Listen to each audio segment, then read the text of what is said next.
Hi guys, today I'm going to be talking about rule number 11, which talks about application, and that is the title of the rule. Basically, rule number 11 is under section 2. It's the first rule under section 2, which talks about conduct of vessels in sight of one another. So basically, rules in this section apply to vessels which are in sight of one another.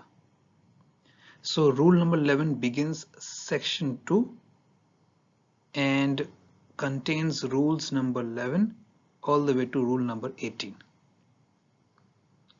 Alright, so if you want to know what it means when vessels are in sight one another, you can refer to rule number 3 part K, which says that vessels shall be deemed to be in sight of one another only when one can visually observe the other. And this is where rule numbers 11 to 18 apply, when each vessel can see the other. So I will try to, although this rule is just has one sentence in it, I will try to cover the essential meaning of this rule. And trying to keep this video short, I will try my best to for you to provide you with some key points to remember when you go for any kind of orals examination or a practical application at sea. So you have to remember that rule number 11 talks about vessels which can see one another. But if one vessel fails to see the other because of improper lookout or inadequate lookout, then that vessel is not excused from complying with the rules in this section. The rules in this section in most cases assign to one vessel in a two-vessel encounter the primary responsibility for staying out of the way of the other. The vessel obliged to stay out of the way is called the give-way vessel, and the other vessel is called the stand-on vessel. So the theory behind these rules is that the give-way vessel is the one better able to stay out of the way, although in practice this may not always be the case. So the execution of these rules depends on the officer on watch of each of these vessels being able to assess the other vessel's relative position, course, speed, intentions and aspect. Hence, the rules in this section depend on good visibility, whether it's day or night.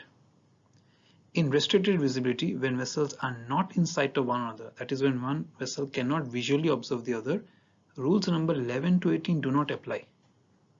And you are supposed to be following rule number 19, which talks about conduct of vessels in restricted visibility. I have covered rule number 19 in a separate video. What rules you should use depends on whether you can actually see the vessel and only indirectly on the condition of visibility. So for example, if you have vessels A and B on your radar screen, but you can visually see only vessel A, you must follow rules say 11 to 18 with respect to A, but rule number 19 with respect to B, because you cannot visually see that vessel, you can only see that vessel on your radar. So in such a situation, you may find that obscured vessel B moves out of its fog bank and becomes visible. As soon as it does become visible to you, and when it is clear that the other vessel also sees you visually, then again rules number 11 to 18 would apply.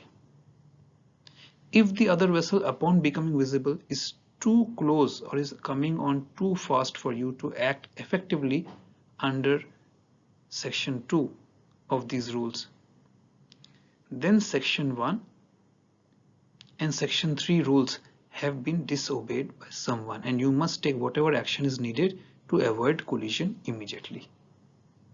So section 1 talks about conduct of vessels in any condition of visibility, and section 3 talks about restricted visibility.